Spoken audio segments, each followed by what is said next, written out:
Support comes from the Missouri Forest Products Association, committed to conservation and careful management of the state's forests to make them more resilient and better habitats for wildlife.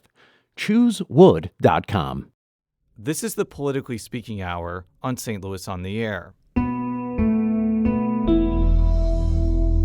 I'm Jason Rosenbaum. 2023 proved to be a transformative year in the city of St. Louis. And we're not just talking about major legislation or an infusion of cash.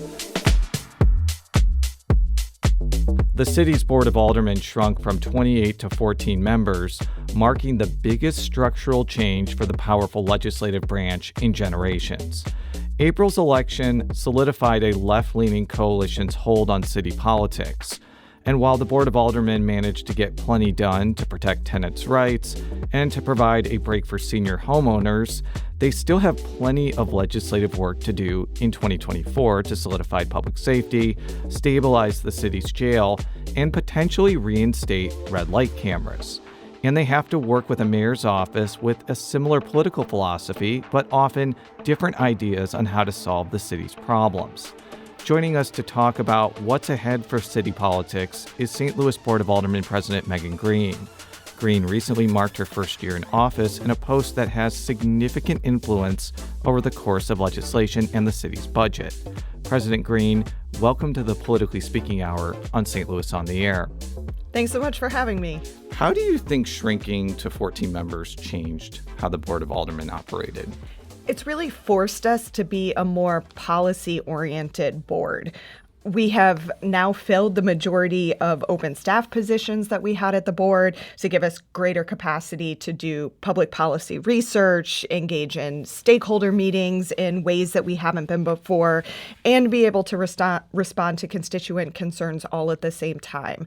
I think there's still a little bit of a transition happening in that. There's still kind of a culture change, but the board is getting right down to it and is diving into policy, I think, in ways that they have not had the capacity to do in the past.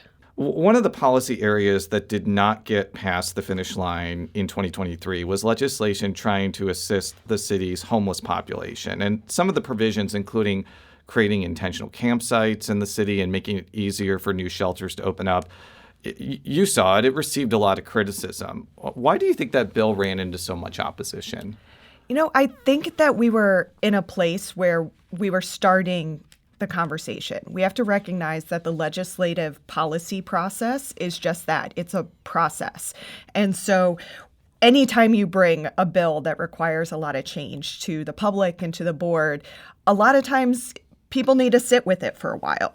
So I think the slate of bills got the city to a place where we were talking about the issue in a substantive way. And the legislative process is designed to create these conversations and recognize that process isn't always linear. So I expect that new versions of these bills will be filed in the new year that take into account both the resident feedback that was received and feedback from older people. How do you think that the bills will be significantly different in 2024 compared to the legislation that was introduced and ultimately shelved in 2023? I mean, we are still working through changes with the Planning Commission. I know that there was a lot of pushback on eliminating the plat and petition process altogether. So it may be that we change that plat and petition process. And that is when you have to get a certain amount of signatures in a certain geographic area for a shelter to actually open, correct? Correct. So the plat and petition process as currently requires 50% of signatures from property owners and registered voters within 500 feet of a proposed location. There's several problems with that. One, many renters are not necessarily registered to vote where they're renting a property, so it takes a lot of renters out of the equation. It also puts a hyper-local focus on that shelter rather than looking at overall city needs and what the city needs. And so we're at this place where only 0 shelters have been able to get through the plat and petition process in the last 15 years. And only 13% of special residential units, so these are, halfway houses and other types of shelters, have been able to get through this process. And so we recognize that as homelessness is increasing, we have to change the process that is inhibiting shelters from opening. We received a number of questions from listeners, including this query from Reddit user Mo Beer. Is there any hope of improving city employee pay/salary? The board doesn't seem to care about employee retentions in any department, and the raises given were an insult toward employee value. And this person is a city employee, so he or she is speaking from experience. What's next for city salaries in 2024? The challenge that we have is that the Board of Aldermen does not have unilateral authority to raise city wages. We have to go through the Civil Service Commission. And I know that that's something that the Charter Commission is looking at, because I think if you were to ask board members if we would support higher raises for city employees or a better group of benefits, overwhelmingly we would say yes. And the challenge is, I think, our often cumbersome personnel systems do not allow us to move at the speed of private sector in order to be competitive. I think employee pay is at the root of what's going on at the City Justice Center. From what I've heard from other aldermen, the starting salary for corrections workers is just way too low to recruit enough people. Is that what you're hearing as well? I am, yes. And we've heard that across the board. And the Board of Aldermen is committed to raising those salaries as high as feasibly possible.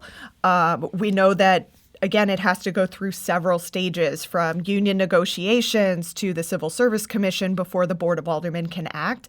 But we are ready and willing to move forward any kind of employee pay bill as soon as it goes through those other processes. Speaking of the Justice Center, we recently saw 2 members of the oversight board that oversees that facility resign, saying they don't have enough access to the Justice Center. What can the Board of Aldermen do to provide more oversight for that facility? So just a couple weeks ago, Alderman Rasheen Aldridge passed a bill that provided updates to the Detention Facilities Oversight Board to be much more clear about the type of training that is required. He has also subsequently followed up with another bill to guarantee access to the facilities for at least elected officials, which is a policy that is in place at the state level. This has been an issue that our Public Safety Committee has been laser focused on this year. I think everybody agrees that 12 deaths in 2 years is not acceptable, and we're committed to figuring out exactly what is going on and what role the Board of Aldermen has to play in both oversight and policy change. Mayor Tashara Jones has said that she will not dismiss Corrections Commissioner Jennifer Clemens Abdullah despite numerous calls from St. Louis policymakers. What do you think about that? I mean, I think that we're at a place where we know that what's happening in the Justice Center is not working. I am optimistic, given that we are bringing in a new medical contractor. I think, we're seeing a lot of the issues as a result of poor medical care from what we can see. And so bringing in a different provider and also creating a better partnership with the health department, where we've also authorized some city staff to go into the jail and be there to address those medical issues, are really good steps to moving us forward. But the Board of Aldermen is going to have to continue to play our oversight role in this process to make sure we're getting the changes that are necessary to ensure 0 deaths. Do you still think that the Corrections Commissioner should stay in her post? I mean, I think we need changes. And while I am not sure if that means her removal or bringing in additional folks that maybe have had more experience in a municipal jail, we need to be providing better, I think, transparency and oversight in our jail system. No doubt she is very qualified coming from the federal level, but I think we also have to recognize federal jails are differently resourced and are dealing with a different population than municipal jails, and we might need to bring in somebody to assist her that is has more experience working specifically with the municipal jail population. We're talking with St. Louis Board of Aldermen President Megan Green about the path ahead for city policymaking in 2024. Getting back to listener questions, Reddit user Stone McCready asks, pedestrians are being killed by drivers at near record levels. What is the plan to make walking and biking safer in St. Louis? So the plan is threefold to reduce traffic violence in our city. The first has to be infrastructure improvements. And last year, the board passed a historic ARPA allocation of $40 million to redesign many of our major corridors in this city to make them more safe and more pedestrian and cyclist friendly.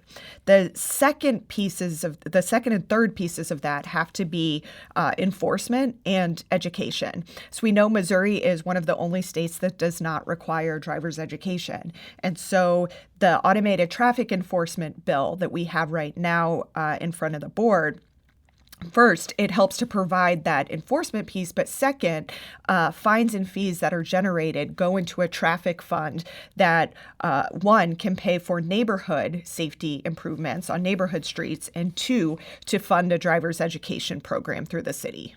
How do you set up a camera system that balances traffic safety with the constitutional rights of people who have been accused of running red lights? Because that was the reason that red lights cameras were struck down by the Missouri Supreme Court, because of constitutional concerns.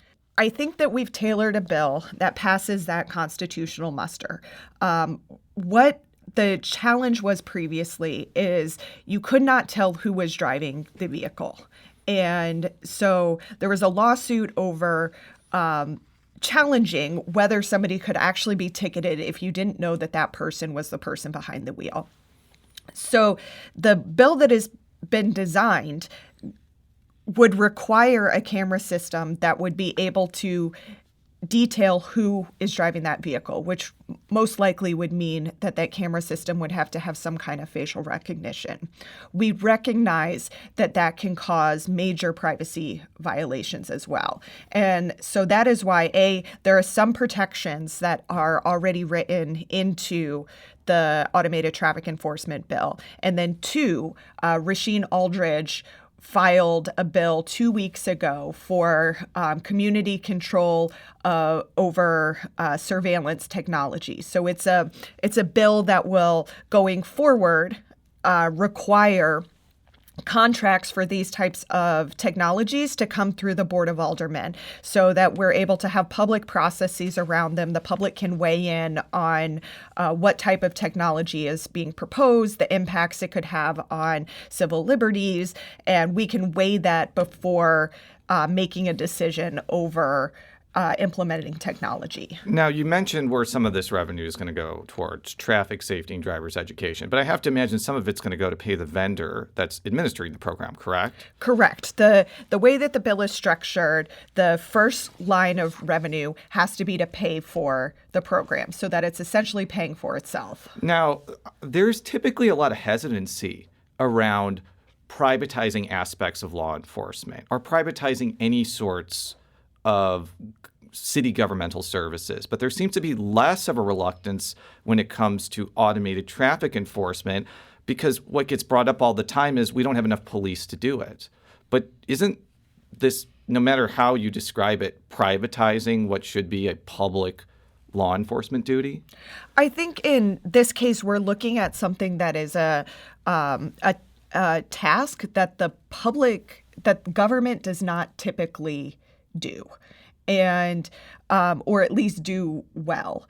And so I think in this process, it would allow us to have a third-party vendor that would pay those upfront capital costs for installing the automated traffic enforcement system, so that that's not upfront capital costs that the city is having to pay for.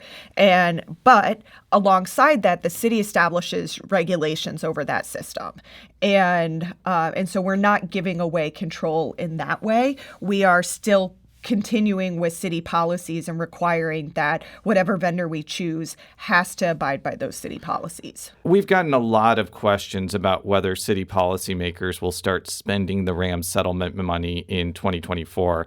But some city elected officials have advocated holding off on spending much of the money, including Alderwoman Daniela Velasquez of the 6th Ward.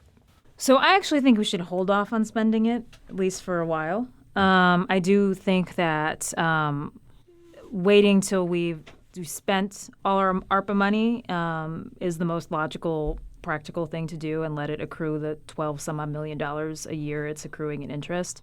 That is Alderwoman Daniela Velasquez on a recent episode of Politically Speaking. Do you agree with Alderwoman Velasquez? I do agree with the Alderwoman, and I think the majority of members of the Board of Aldermen do as well. We've been going through a pretty in detail and lengthy community engagement process over the RAM settlement funds. We've been meeting through a committee of the whole, which is basically bringing together the entire Board of Aldermen on a monthly basis to make sure that we are getting good information and data from the public and being able to put that into policy. So, for example, after the first of the year, we'll be partnering with a couple of different organizations that will come in and talk to us what a potential municipal endowment could look like, because knowing that could drive other decisions that we make about how these funds are spent long term. Second, I think Alderwoman Velasquez raises a really good point as well. We have a timeline on the ARPA funds. They must be committed by the end of 2024. And by the way, the ARPA funds are the federal stimulus dollars that the city got a couple of years ago. Correct. So those ARPA funds must be committed by the end of 2024, and they must be spent by the end of 2026. And so our first priority is getting all of that money out the door. We have some of it that needs to be reallocated because either what it was allocated to in the first place ends up not being feasible, or it ran under budget. And so we'll be reallocating those after the first of the year. And then after that, we also have capital funds. So when the city has a surplus, like we've had this past year, which was about $72 million, 50% of that goes into reserves, but 50% of that goes into the capital fund. And so we'll be starting the Citizens Advisory Capital Committee again after the first of the year and getting a plan to encumber all of those capital dollars before making decisions on the RAM settlement money. You have mentioned that you thought that 2023 was the year of the tenant, and you want to make 2024 the year of the worker. What do you mean by that, and what sort of legislative policies do you want to fill that aspirational ideal with actual substance? So for the year of the tenant, we've already done right to counsel. We introduced the rental registry. We introduced an impacted tenants fund. And when we get back in January, there will be a series of bills that make up a tenant bill of rights that will get filed. And we seek to get all of those across the finish line by the end of the 2023-2024 legislative session. In 2024, I think we have to be looking at ways that we can better support workers in the city of St. Louis. We know that nationally, people are fighting for union rights. They're fighting for higher wages. They're, one of the things that I think we would like to see is some kind of labor neutrality agreement that would require, if folks are coming after city incentives, that they are being clear that they are going to stay neutral if their workers choose to unionize. So we see that playing out right now in the HUD's committee with the tension between a developer looking to build a hotel with the Board of Aldermen, who's been listening to Unite Here, who's saying, hey, we really need on the front end some assurances that we're not going to be blocked from unionization if the workers there choose to want to unionize. Megan Green is the president of the St. Louis Board of Aldermen. President Green, thank you for joining us today. Thank you for having me.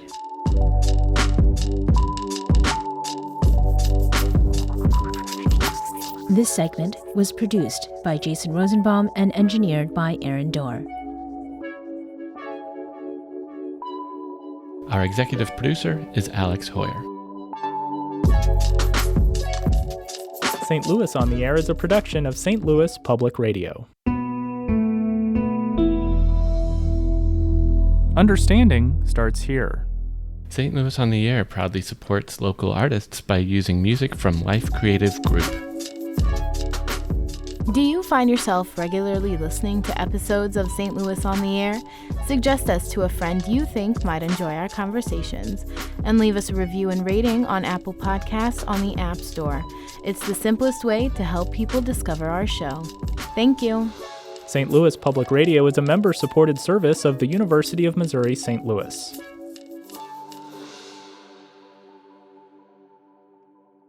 Support comes from the Missouri Forest Products Association, committed to conservation and careful management of the state's forests to make them more resilient and better habitats for wildlife. ChooseWood.com.